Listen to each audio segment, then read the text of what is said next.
It was right after I bought a house with a yard. Kent and Sandra came over with smirks, suddenly declaring cohabitation. Mom and sis are moving in, too. If you don't like it, I will make you divorce my son. If my mother-in-law, Sandra, is coming, that means my sister-in-law, Wendy, must be coming. They do this knowing that I don't like it. The daily harassment is sure to continue even after the move. I couldn't help but shudder. I don't want to. I have no intention of cohabitating over there. You don't seem to understand your position, huh? Sandra raised her eyebrows. She pulled out a divorce form. Moreover, the husband's section was already signed. It said on Sandra's face that once she got the house, nothing else mattered. The strategy worked so perfectly it's scary. I struggled to hold back my laughter. I wonder how I must look.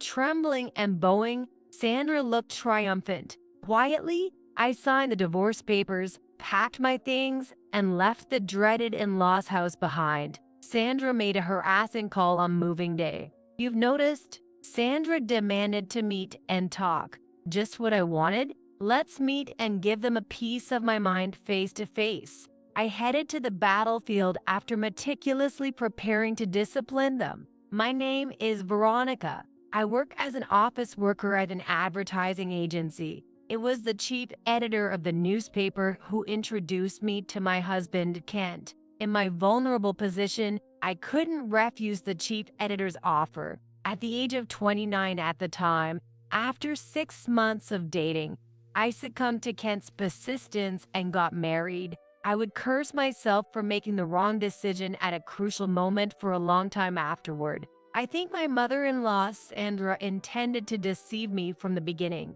She seemed gentle and kind, but her attitude changed completely when I became her daughter-in-law. She discarded the mask of a nice older woman and revealed her true nature as a demon mother-in-law. Hey Veronica, what are you doing? Didn't I tell you to do the dishes and then weed the garden? Not a day goes by without Sandra's shrill voice echoing in the in-laws house. I'm tired every day. It's all I can do to sigh and respond. After marriage, I accepted living with my in-laws at Kent's insistence. My father-in-law passed away due to illness, and Sandra has been suffering from a leg injury for years. He begged me not to leave his elderly mother alone in her old home. However, when I opened the lid, what did I find? Sandra, who should have had a painful foot, walks around without any problems. She insists that it's a daughter-in-law's duty to educate her and treats me harshly every day. Ken stayed out of the mother-in-law's relationship. Even if I express my desire to live separately, he just makes excuses and avoids the issue. He's always under his mother's thumb, and he didn't protect me. Sorry, but my mother are kinda hot-headed. Don't just stand there laughing. Help me out. I'm going through a lot too, you know? After getting married, I started feeling strong anxiety and depression. Before I knew it, I'd find myself crying and my chest suddenly felt tight. After getting checked out at a specialized hospital, the diagnosis I got from the doctor was adjustment disorder. I felt really uncomfortable knowing that the daily grind at my in-laws' place was affecting me negatively. Despite my feelings, Sandra kept making nothing but harsh demands as usual. Just because it's your day off doesn't mean you can slack off. You hear me? Did you finish cleaning the room? Haven't you gone shopping yet? Check out the discounts at the store before you go. Wait, hold on, Sandra. Please, could you stop bombarding me like this? I have a headache. I'll get the cleaning and shopping done properly later. Don't be so spoiled. If you're told to do something, do it right away. You're my daughter-in-law. I wanted to retort that I'm not their housekeeper. One of Sandra's most frequent demands was related to the house itself. Clean the gutters, redo the wallpaper, fix the splintered beams. The in-laws' house is really old, and it's falling apart in various places. Every time the wind blows, it creaks and sways. Sandra keeps pushing Kent to hurry up and get a new house. First of all, this is a rental. We're getting it cheap from an acquaintance. Don't you want to try living freely in your own real home even once? Kent feels the same way, right? I do, but with my take-home pay, it's impossible. A home of our own is just a pipe dream. Sandra gets frustrated with her useless son. Of course, that irritation gets directed at me. Cook, clean, weed the garden, take her to the hospital. Despite me being exhausted from working full-time, she doesn't care one bit. It'd be weird if I didn't end up with an adjustment disorder with days like these. It was hard for me to bear every day. After living with my in-laws for half a year, a woman came along to make my already tough life even tougher. It was my sister-in-law, Wendy, who returned with her kids after getting divorced. Apparently, she got kicked out after being told, "I don't want to see your face anymore." Well, it's my fault. I neglected my kids and fooled around with my husband's boss. What's up with this woman's sense of ethics? Seeing my obvious discomfort, Wendy smirked. She looked just like Sandra and acted just like her, too. She didn't lift a finger to help with the housework and even made me clean her room. It can't be helped, right? I'm busy raising kids, you know. You wouldn't understand if you've never given birth. It's harder than it looks, you know. So, sis, help me out. Wendy doesn't have a job. She lounges around all day. Taking care of the kids is barely on her radar. She just sprawls out on the couch all day. Her behavior on weekends is especially egregious. She'd leave her young daughter with me and go play poker. Wendy used to be quite wild, and apparently she still hangs out with a rough crowd, sometimes drinking from noon. If only she'd help out a bit with the housework. But Wendy really does nothing. She would do anything to get money to play. And then something happened. One day, Wendy handed me a pouch, and I wondered what it could be. It's stuff like my dad's cufflinks, rings, vintage lighters, and such. What do you want me to do with these? Geez, you're clueless. Sell them off.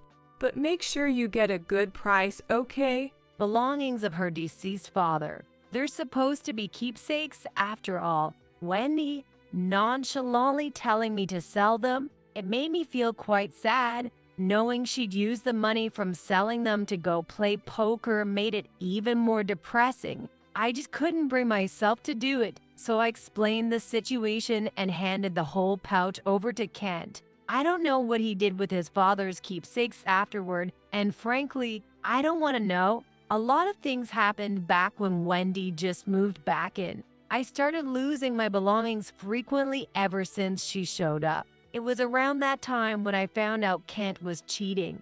A friend of mine who works at a different advertising agency happened to see him on the street one weekend. Kent was walking arm in arm with a flashy-looking young woman. When I heard about it, I was furious. Hey, I am working my butt off from morning till night, even on weekends, and you're out having fun with a young girl? Unbelievable. It's cheating, right? Who is she? Where is she from? Tell me honestly. Wait, it's not cheating. She's just a prostitute. And is that okay? A married man like you shouldn't be going to places like that. Wendy was laughing uproariously as she watched our exchange. Sandra seemed visibly exasperated but didn't lay into Kent too hard. According to Sandra's standards, Kent going to those kinds of places is because his wife isn't devoted enough. Don't make a fuss. You're at fault here. As the wife, if you were more devoted to Kent, this wouldn't happen, you know. I don't think so. It's a bit too unreasonable. Well, that's just how it is in this household. Besides, going to places like that or cheating, it's like a man's way of proving himself. You know, a wife's duty is to forgive it with a big heart. You're a terrible wife. My standards seemed like her nonsense. Allowed cheating and going to a brothel. No way. My frustration only grew. I couldn't just sit idle by like this. To somehow change this unpleasant situation, I decided to take proactive steps. Even after that, Sandra and Wendy remained the same as ever. Day after day, they treated me like a servant. They'd lounge around on the couch or the floor, and when they got hungry, they'd snap at me. Hey, why isn't lunch ready yet? It's already noon, you know. Hurry up. Seriously, sis, you're so slow. Well then, why don't you make it yourselves? I'm constantly busy doing yard work, hanging out laundry, shopping. I don't even have time to rest. Don't talk back like that. You remember your place as a daughter-in-law. I wasn't even allowed to voice my opinion. Frankly, it was getting tiresome. I just wanted to divorce. But if things were that easy, I wouldn't have struggled like this. Kent was introduced to me by the chief editor at the newspaper where I work. I was asked by my boss not to do anything that would damage his reputation. Infuriatingly, Sandra knew all about this and often brought it up. I felt completely trapped. Days of enduring seemed to stretch on endlessly. Then, one day, Kent's affair became undeniable. A friend from a rival advertising agency had obtained irrefutable evidence. The first stage of preparation is complete. I need to make the next move. It was about a month later. Wendy spread out a housing catalog on the dinner table. It was undoubtedly something I had kept in my bag. Check this out. Looks like Veronica is planning to buy a house. Hold on. Did you go through my bag? Why would you do something like that? Oh, just shut it.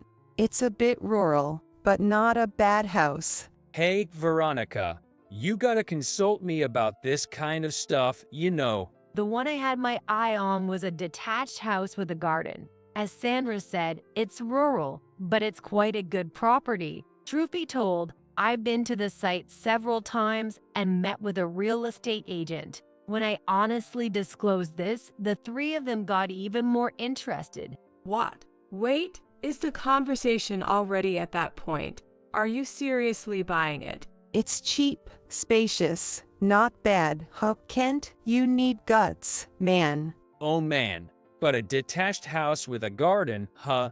It's a tough decision. If you're gonna be the master of your own kingdom, I will support you. I'll even chip in a bit. Aren't you going to leave this house with Veronica? Without me having to do anything, Sandra goaded Kent on. What a shameless way to put it, as if she's planning to let me go that easily. When I asked about whose name the house would be under if we bought it, Kent furrowed his brow. I'm the head of the household, ain't I? It'll be in my name, obviously. So, does that mean we can proceed? Are you planning to buy this house and move out together? Yay, got it. I'm a man. I'll buy that house. Let's move this along, all right. Kent finally said firmly. Sandra and Wendy both praised his decision, but I didn't miss it when the two of them exchanged glances and laughed. A few days later, we purchased the detached house with a garden in the countryside as planned, just like that. Kent and Sandra came over with smirks, suddenly declaring cohabitation. Mom and sis are moving in, too. But the plan was for me to move out with Kent, and just the two of us live here. After thinking it over, we've decided to live together after all. You wouldn't say no, right? If you do, I will make you divorce my son. Wonder what your boss would say. There it was. What a sneaky move. If Sandra's coming, there's no way Wendy wouldn't tag along. Thinking about the harassment that was sure to continue even at the new place, I shuddered. Absolutely not. I have absolutely no intention of living with them over there. What are you saying? Seems like you don't understand your position. Sandra raised her eyebrows. Her expression was angry. With veins bulging on her temples, she pulled out a divorce paper, and the husband's section was already signed. It said that once she got the house, nothing else mattered. If you absolutely hate it, then sign here. Come on. Yeah, fine, I'll sign it. I'll go through with the divorce. I've had enough. Wait, Veronica, are you sure about this? Kent, leave her alone. Living with such a useless, cheeky woman just pisses me off. If you were younger, you'd find a new wife in no time. What a horrible way to talk. I calmly signed the divorce papers. Sandra was triumphantly victorious. Without even knowing how I felt, the strategy worked so perfectly it was scary. I struggled to hold back my laughter. A few days after I moved into my new apartment, Sandra called me incessantly on my phone. When I checked the calendar, it was exactly as I suspected. Today was their moving day. Have you realized? The ringtone wouldn't stop, relentless, just like Sandra. Even if I ignored it, she kept calling over and over. Since she was so persistent, I reluctantly answered the call. Sandra started shouting without even greeting me. Hey, you. How dare you do this to us? How could you let us buy such a property? Long time no see, Sandra. Please calm down. What are you even talking about? I don't quite understand what you're saying. Don't play dumb. I'm talking about this house. You knew it was a defective property when you bought it, didn't you? That's obvious. She was right. There were problems with the house I chose. The ground itself was weak, and the land often subsided. Even if it was a new construction, within a few years, doors and sliding doors might not close properly. It seems that there's a coal mining tunnel running nearby, causing trouble. However, for the locals, that's common knowledge. They build houses on stable ground. The only ones troubled by it are naive newcomers who come without knowing anything about it. This time, I trapped those three using a house with such problems. It was tough to find a defective house at an affordable price, even with the real estate agent's help. Of course, I intentionally orchestrated Wendy stealing the real estate catalog from my bag. She easily caught her eye and purposely left her bag in an easy-to-steal position. Unaware, they fell right into the trap and moved out, just as planned. It was tough to hold back laughter while signing the divorce papers. I wanted to spill everything, but it wasn't possible. I played dumb. A defective home. That can't be right. Are you sure there's not some mistake? What's with that tone? So condescending. Anyway, come over here for a moment. No thanks. Honestly, I don't ever want to see you guys again. What did you say? I have no desire to meet that monster family who doesn't understand common sense. I told them I wouldn't even if they paid me. In place of Sandra, who clicked her tongue, Kent stepped in. Hey Veronica, please, just consider my feelings a bit, will you? I will return those words to you. Have you ever considered my feelings even a little? I've been isolated all this time. I'm sorry, I apologize. Hey, where are you moving to? I won't tell you. If you were to come barging in, I'd have to move again. Anyway, I want to cut ties with you guys. The discussion remained at a standstill. Eventually, Sandra and the others started saying even more self-centered things. They claimed the divorce was invalid and insisted they were still family. I had 2 colleagues sign as witnesses on the divorce papers and submitted them to the court. Invalid divorce?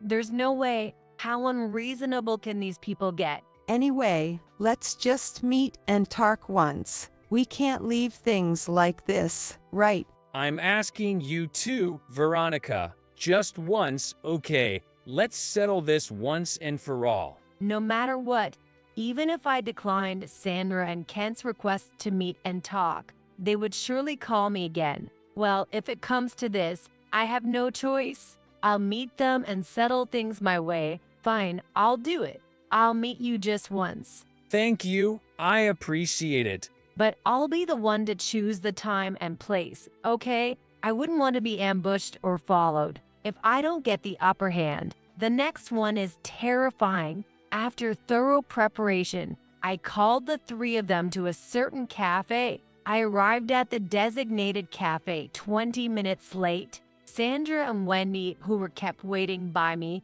were already fuming. Kent was wearing a wry smile. They were exactly as I expected. How dare you keep us waiting? What's your intention?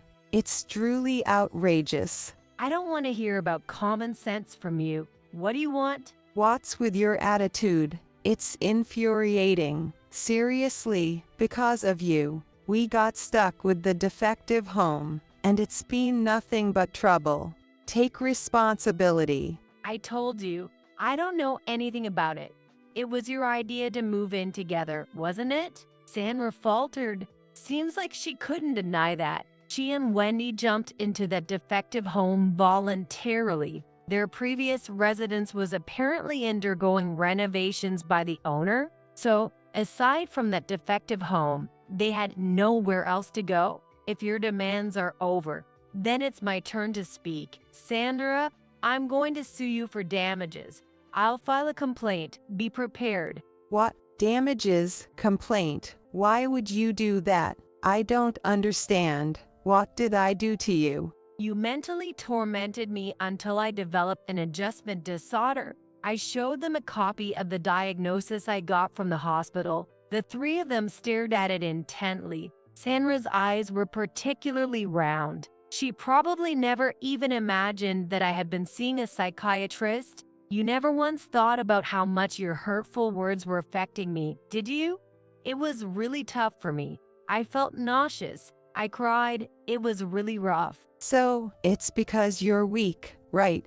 And besides, it's because you're such a terrible daughter-in-law I said those things, right? Isn't that it? That's part of it too. Calling me a terrible daughter-in-law. You said it so many times, but that falls under defamation. You could get up to a year in prison or a fine of up to $3,000, you know? That's way over the top. What's over the top about it? Sandra doesn't understand a thing. She doesn't realize how sinful her actions have been, how bad it is to torment someone with hurtful words. You've also done things that could be subject to criminal penalties. Sandra, you threatened me multiple times, saying you'd tell my boss about the divorce, didn't you? That falls under coercion. Hey, do you have to make everything so dramatic? It's not dramatic at all. By the way, the statutory penalty for coercion is up to 2 years in prison or a fine of up to $3,000. I won't back down, okay? Hold on a second. Wendy interjected. Her gaze at me was sharper than usual. She had a face like a former delinquent. It was an expression that said she wouldn't be intimidated by such threats. What's with all this talk? You've been taking advantage of my mom's ignorance and scaring her, haven't you?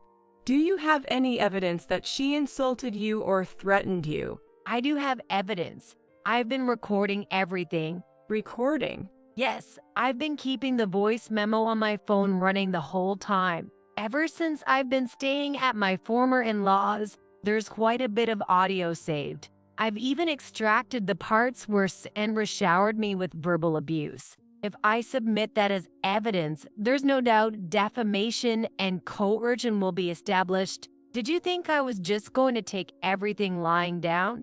It's not just Sandra. Wendy, it applies to you too. You'll likely be held accountable. Why me? What did I do?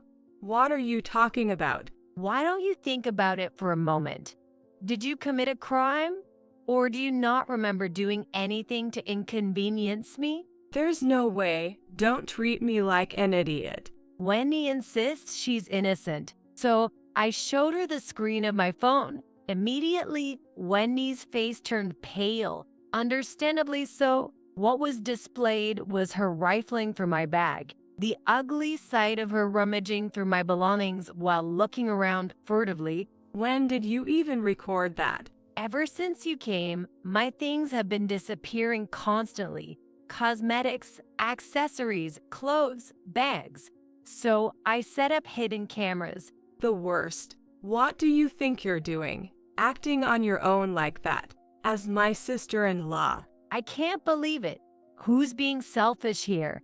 Shall I tell you the statutory penalty for theft? It's a maximum of 10 years imprisonment or a fine of up to $5,000. I'll report you to the police later. Wendy's mouth flaps open and shut. She wants to retort but can't. Seeing her helpless state, I jot down what of my belongings are missing. Since I know the extent of the damage, both the police and the lawyer will have an easier time. If I decide to take action, I'll go all out. I had already decided not to forgive these three. Now it's just the last one. Kent, who was being glared at by me, shrugs. In terms of unforgivable feelings, I feel the most unforgiving towards him. I thought that spouses were supposed to help each other out.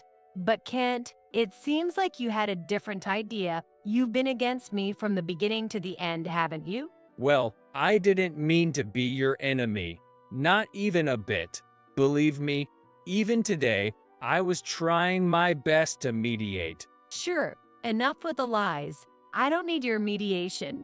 Kent is a cowardly bat-like guy. He always sides with the stronger party, just like he's been on Sandra and Wendy's side all along. Even now, he's trying to somehow get on my good side and get himself off the hook. If he were a bit more decent, maybe I would have continued the marriage. Maybe I would have lived with just the two of us in a different place. It seems like the name of your mistress is Stepmothers. How do you know? How do I know? Because I had someone look it up.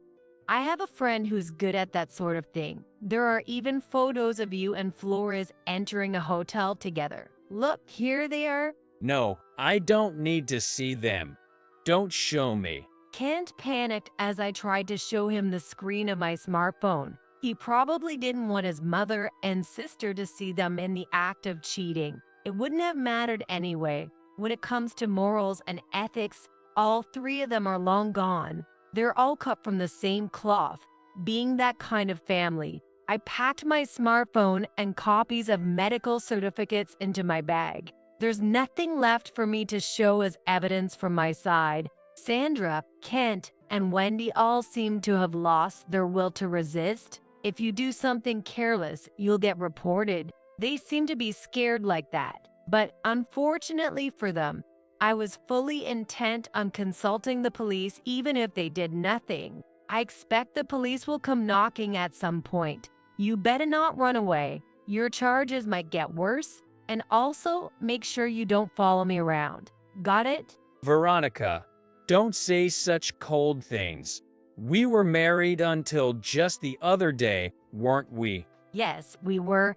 Honestly, I think our marriage was a huge mistake. I feel relieved that we're not husband and wife anymore. If you decide to pursue me, be prepared to face the consequences. Don't ambush me in front of my workplace. Don't contact me unless it's absolutely necessary. I made a few simple promises with the three of them and left the cafe. Even after I left the store, the three of them remained dejected with their heads hung low. Some things are better left unsaid. Kent's divorce story quickly spread around his company. The reason, which was his cheating and bullying of his wife, spread along with it. As a matter of fact, Kent was treated quite coldly within the company. After all, the one who mediated for him was the head of a newspaper company with which they had business dealings. It was only natural that Kent, who had damaged their trust, would be viewed with suspicion. He probably couldn't stand it anymore. Kent eventually resigned. His attempts at finding a new job didn't go well, and he started having tension with his mother and sister. It was about a year after our divorce when he showed up in front of me again. I was stopped on my way home from work, and when I turned around, there stood a disheveled man. Kent, I didn't recognize you. Yeah, I guess. I've been told I look different lately. He seemed to be going through a lot recently. Understandable, considering Sandra, Wendy, and him, they were all convicted and fined. I claimed compensation from Kent. They must be in a really tough spot financially now. They still have to pay off the mortgage on their defective house, so it must be quite challenging. How's your mom and Wendy doing? They're alive. Barely. They are working now. They always say they want their old life back. You mean the life where they relied on me and you to make ends meet? Sounds like they haven't changed much. Like parasites. Cutting ties with them was definitely the right move. I think I expected him to say something back, but he didn't. Kent sighed heavily and sincerely apologized to me. I've been truly awful all this time. I deeply regret it from the bottom of my heart. I was a fool. Veronica was right. I should have been on your side all along. I think I was lost. You know, your family has been messed up from the start. Don't say such cold things. Please, let's live together again. I'm serious this time. You're the only one for me. Oh, how unfortunate. I already have someone else in my life, and it's not you. Even if I didn't have a partner, I'd never want to start over with you again. When I said that firmly, Kent collapsed to his knees right then and there, but a performance to gain sympathy wouldn't work now. If I were a bit less mature, I might have spat in his face right then and there, leaving Kent as he was. I made my way home. He never contacted me after that. I got that information from the real estate agent I had dealt with. Sandra, Kent, and Wendy's lives apparently took a turn for the worse after that. They blamed each other for their impoverished lives, souring their relationship further. They were yelling and breaking glass almost every night from inside the house, insulting each other, tormenting each other, and yet unable to leave each other. It's nothing short of hell. They're so ostracized in the neighborhood that no one wants to associate with them. Soon they'll probably let go of the unsellable house for next to nothing and end up in debt, wandering the streets. I can vividly picture the miserable sight of the three of them huddling together under the cold sky. Someday, I'd like to see them with my own eyes, the rock bottom they've reached. As for me, I'm living happily ever after, as if it were a lie. It's all thanks to my new partner. He's a successful salesman at a major trading company, a mature man with a gentle personality who respects the values of others. He is a divorcee like me. We plan to have a modest wedding ceremony soon. In my first marriage, I suffered immensely. Even now, sometimes I feel like crying when I remember those difficult times. But even then, when I quietly snuggle up to him, my heart warms up right away. This is where I belong. I took the long way around, but I finally made it. I feel that way because of the tough times I've been through. I believe I can be kinder to others from now on. I want to live positively and brightly based on my experience. That's how I feel these days.